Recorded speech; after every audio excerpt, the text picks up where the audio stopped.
5 gabay para sa masayang buhay. The first one is free your heart from hatred. Magpatawad ka, huwag ka magtatanim ng sakit ng loob. The second is free your mind from worries.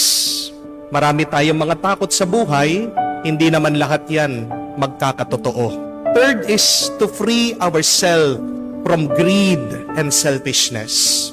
Matuto tayong makontento sa buhay, matuto tayong magbigay, dahil mas nakaka-bless ang taong mapagbigay.